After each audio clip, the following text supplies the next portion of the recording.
다음에 이제 우리가 뭐 저기 헐리우드 영화, 만화 영화 이런 걸로 이제 익숙한 이제 이집트 문명입니다. 이집트 문명은 이제 이 수메르 문명보다 훨씬 늦게 시작을 했어요. 이 나일강, 그래서 세계에서 제일 긴 강이죠. 적도 지역을 이제 흐르는 어마어마하게 긴 강인데, 지난번에도 얘기했지만 이 이집트 문명을 재미있게 공부하려면 람세스를 한번 읽어봐라 이런 얘기를 했죠. 그래서 이 람세스는 우리나라의 고구려 시대의 광개토 대왕이죠. 광개토 대왕. 가장 넓은 지역을 정복한 광개토 대왕. 넓은 땅을 정벌했다 해서 광개토 대왕이에요. 그 다음에 오래 살았던 왕이 장수왕이 있죠. 오래 살아서 장수왕이에요. 근데 이 람세스 주니어 2세는 광개토 대왕과 장수왕을 합친 사람이에요. 이집트를 가장 넓은 지역을 통치하게 만들어 영토를 넓혀놓고 제일 오래 살았어요. 그래서 이제 람세스가 유명한 사람이죠. 60년 동안 대제국을 통치했고, 이제 그래서 이 람세스의 저자는 그 크리스티앙 자크, 이 사람은 그 13세기 설, 1260년 설을 수용을 해서 이 람세스 소설을 썼어요. 그래서 이 나일강이 가져다 준 선물이라고 한 이집트 문명은 당연히 이제 농업이 가장 발달된 지역이겠죠. 물론 이 큰 강이 있고 그 옆에 지중해가 있기 때문에 물고기도 굉장히 풍부했고, 그래서 이 수산업도 상당히 많이 발전했었습니다. 또 수공업도 발전해서 이 이집트 보면 파피루스 문자도 그 종이도 발명이 됐고, 그 다음에 이렇게 배도 짜고 그럽니다. 그래서 많은 사람들이 왜 이집트 문명을 나일강의 선물이냐 그러냐. 다른 강도 비슷하겠지만 특히 나일강은 삼각주 지역이 굉장히 넓어요.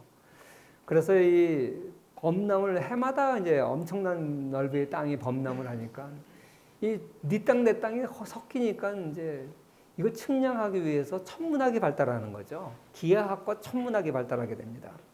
그래서 왕권이 강하지 않으면 분쟁을 마무리시킬 수 없어요. 그래서 강력한 왕권이 형성되고, 그리고 이제 우리가 나일강 그러면 이제 우리가 피라밋을 이제 잘 기억을 하죠. 그래서 이 피라밋에 대해서 참 많은 이제 영화 소재가 되기도 하고, 이 나일강 서해안의 사막과 이 나일강을 경계하는 지역에 피라밋이 쭉 서 있어요. 그래서 헤로도토스가 이 피라밋에 대해서 10만 명이 3개월을 교대로 20년에 걸쳐서 기자의 대피라밋 같은 경우에는 세웠다. 이런 식으로 얘기를 하거든요. 저게 기자의 대피라밋이에요. 그래서 저 피라밋 이쪽은 사막이고 이쪽은 나일강 범람하는 지역이에요. 딱 그 경계선에 피라밋이 건설되어 있어요. 그래서 오늘날에도 저 피라밋이 왕의 무덤이다. 왜 건설했느냐, 뭐 영혼 불멸을 위해서 건설했다. 뭐 온갖 얘기가 다 있어요. 그죠? 그 지금도 계속 새로운 이제 학설들이 나오고 있는데,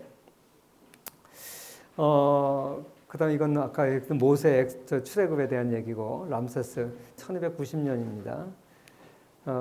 그다음에 이제 그 람세스 책 읽어보면 아부신벨 신전도 나오고, 뭐 이게 지금 아스완댐 때문에 옮겼는데 최고의 이집트의 유적지죠. 거대한 신전의 이 왕의 모습인데, 아스완댐을 건설하면서 이게 수몰됐어요. 그래서 이걸 옮겨야 되는데 이집트가 그거 옮길 돈이 없어요. 그래가지고 저기 유네스코에서 국제기금을 모아가지고 이 이전비를 댔어. 옆에다가 높은 데다가 이전을 해놨어요. 그래서 이전하는 장면이에요. 그래서 지금은 저렇게 물에 잠겨 있고, 그 위에 여기 그림에 보여요. 밑에 이제 아부신벨 신전이 밑에 있고 이 위에 옮겨다 놨죠. 뭐 이런 장면이고. 그래서 이 피라밋은 지금도 저기 아주 수수께끼입니다. 왜 건설했는지. 그런데 2009년에 일본의 NHK에서 고대 4대 문명의 미스테리라는 다큐멘터리를 만들었는데, 여기서는 굉장히 독특한 학설을 내놨어요. 왜냐하면 이 피라밋 남쪽에 무덤을 발견했는데, 이 무덤이 한 마을을 이루고 있어요. 마을. 그 유적을 발견했는데 한 6,000개 정도 시신이 발견이 됐어요. 그래서 이게 이 피라밋 건설했던 노동자들의 무덤이라는 걸 알게 됐는데, 이거를 조사해 보니까 어떤 놀라운 사실들이 발견했냐면, 심지어 뇌 수술을 한 흔적까지 발견이 돼요. 그러니까 뼈가 남아 있으니까 뇌를 내면 반듯하게 잘라가지고 무슨 수술을 했던 시술했던 흔적이 남아 있어요. 그래서 이게 공사하다가 머리를 다쳤는데 머리 수술을 해준 거예요. 그래서 어떤 이제 짐작을 하냐면 이게 단순히 노예였으면 정말 히브리 노예, 유태인들 히브리 노예였잖아요. 이 사람들이 이제 피라미드 건설했다 이렇게 나오는데 정말 노예들을 가지고 이렇게 했으면 노예들 뇌 수술을 해주겠어요? 죽으면 죽나 보다 갖다 버리는 거지. 그러니까 저 뇌 수술을 해줬다는 거는 노예가 아니라 이집트 시민들이었을 거다. 물론 노예도 같이 했겠죠. 이집트 시민들도 같이 했을 거다. 그리고 기록들이 이렇게 많이 나오는데 그 전에 너무 술 먹고 지각해가지고 혼나는 거 뭐 이런 거 기록돼 있어요. 노예가 술 처먹고 늦게 오면 때려 죽이지 살려두겠어요. 그런데 그런 기록들이 있는 걸로 봐서 이 사람들이 단순히 노예가 아니다. 그럼 왜 저 거대한 피라미드를 건설했느냐? 그래서 이제 NHK에서는 어떻게 이제 추정을 하냐면 이게 일종의 공공부조 사업이었다는 거예요. 나일강이 범람되어 있는 3개월 동안은 아무것도 할 수 있는 일이 없어요. 전부 다 집에서 피난 나와가지고 사막지대로 와 있어야 돼. 그런데 수많은 그 이집트 사람들이 사막지대에 와서 뭐 하냐고요. 그리고 그 사람들 뭐 먹고 살아요. 그러니까 정부가 엄청나게 많은 세금을 공물을 거두기 때문에 3개월 동안 먹여 살려주면서 뭔가 같이 토목공사를 해야 돼요. 그래야 마음이 하나가 되고 그래서 이런 기념비적인 피라미드를 만들었다는 거예요. 이걸 하면 단결이 되고 운동이 되고 사람들이 나약하게 술만 먹고 그냥 놀려주면 사람들이 나약해져. 그래서 이 국민들의 마음을 하나로 모으기 위해서 이런 건설을 했을 거다. 그리고 이 주민들이 했기 때문에 뇌수술도 해주고 나름대로 인간다운 대우를 했을 거라는 거예요.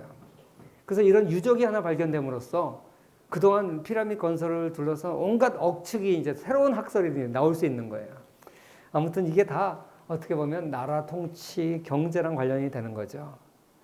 그래서 이건 아직도 연구될 분야가 참 많아요. 아까 수메르 문명도 그렇지만 이집트 문명도 마찬가지로 아직도 연구자들의 손길을 기다리고 있는 부분들이 너무나 많습니다.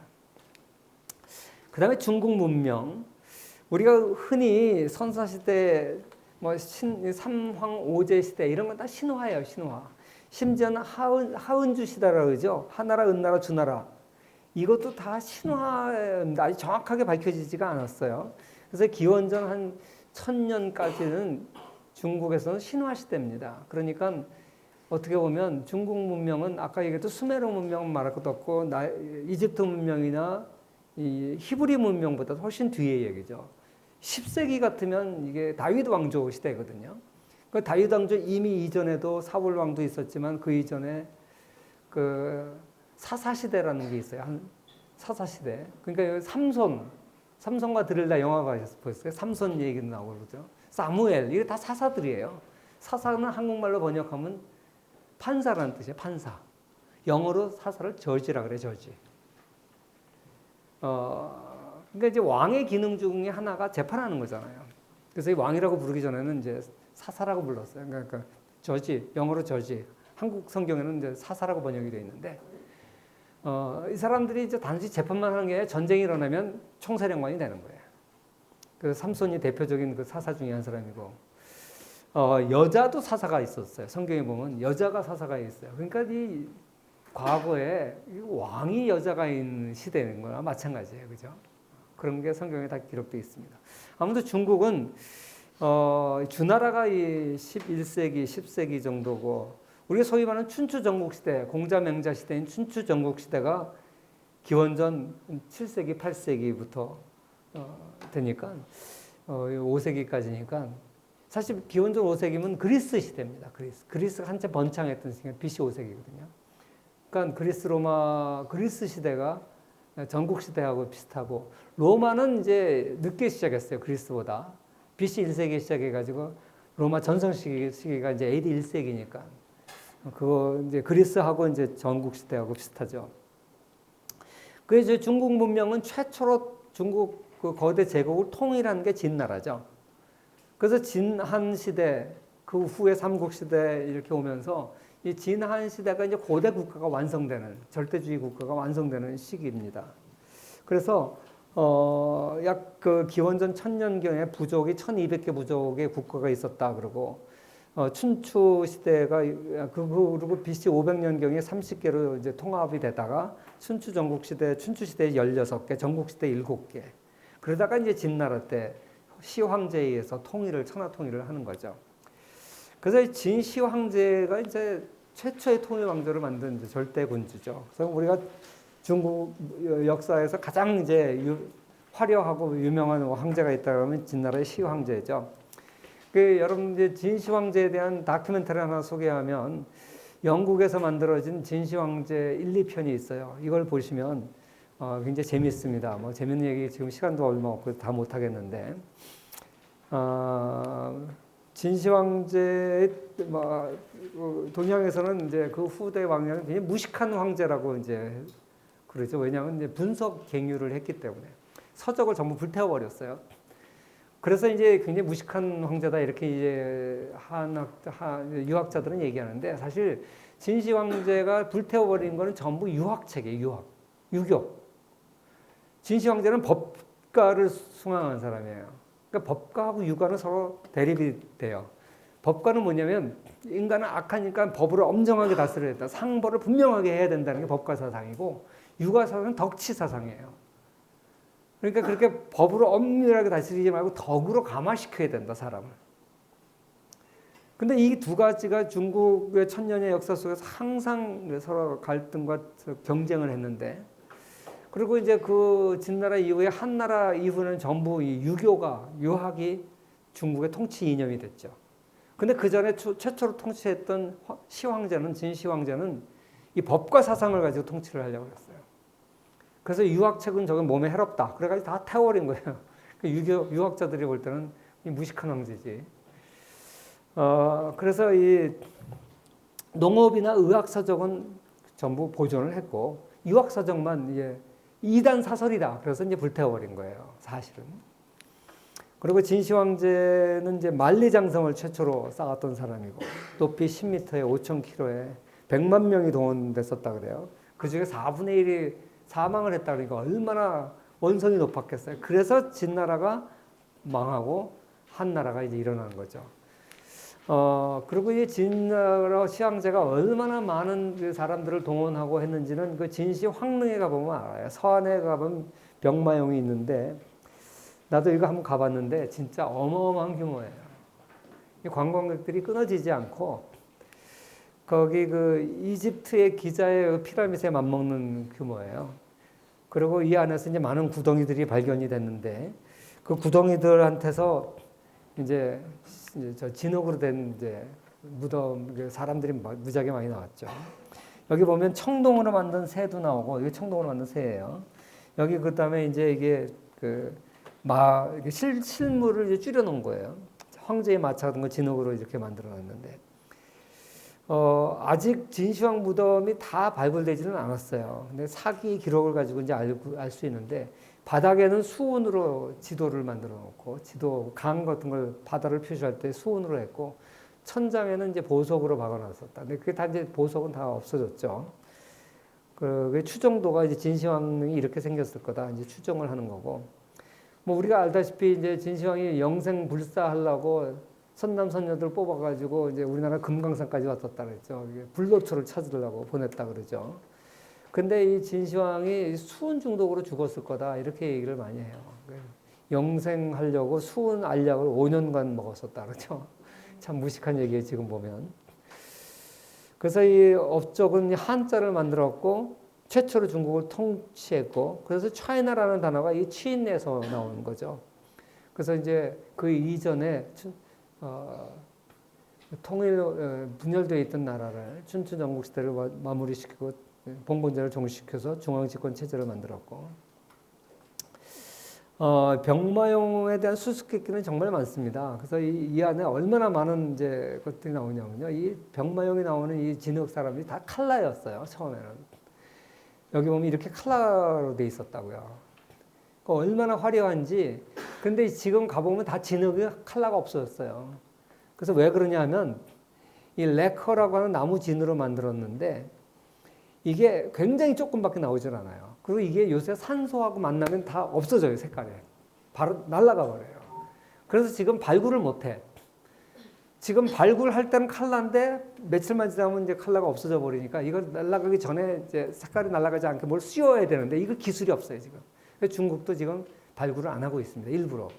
그리고 이미 기존에 발굴된 것들, 이미 막 파괴되어서 노출된 것들만 이 깨진 진흙들을 전부 뼈 맞추고 있죠 이렇게. 그래서 가보면요 옆에 이 공사판에 가보면 계속 옆에서 이런 거 맞추고 있어요. 그리고 이 안에 나오는 부장품들 보면 얼마나 정교한지 요새같이 뭐 찍어낸 것이 아닌데 화살촉이나 방화쇠나 이런 게 굉장히 정교하다는 걸 알 수가 있고요. 그리고 이런 진흙으로 된 사람이 이렇게 활을 쏘고 있는 장면 이렇게 보면 신발 이렇게 뒷굽이 나오잖아요. 여기에 동그라미 무늬가 쫙 있어요. 정교하게 진흙이 대충 만든 진흙이 아니에요. 살아있는 사람 같이 만드는 거예요. 근데 이게 수도 없이 많으니까 이게 얼마나 대단한 규모인지 진짜 어마어마합니다. 이게. 그러다가 이제 이렇게 절대 군주로서 너무나 잔혹하게 사람들을 만리장성을 세우고 저런 황릉을 만들고 하는데 동원했기 때문에 원성이 높아서 이제 한나라에서 넘어지죠. 그래서 이제 유방과 항우 두 사람이 이제 여러 이제 봉건 의병들이 일어났는데 그 중에서 가장 큰 세력이었고 결국 이제 유방이 당시에 귀족이고 대단한 봉건 영주였고 항우는 이제 독 파는 장사치. 그런데 이제 결국은 유방이 항우가 장사고 장사라는 게 이제 귀족 출신이고 전쟁을 잘하는 무사였죠. 결국 유방이 한나라를 통일하고 진나라를 한나라를 세우게 되죠. 그래서 요새 최근에 나온 영화로 초한지라는 거 있어요. 근데 이거 보면 이거는 근데 중국의 역사를 좀 알고 봐야 돼요. 그냥 보면 재미 하나도 없어. 무슨 소리인지도 몰라. 조금 공부를 한 다음에 이걸 보시면 좋을 것 같아요.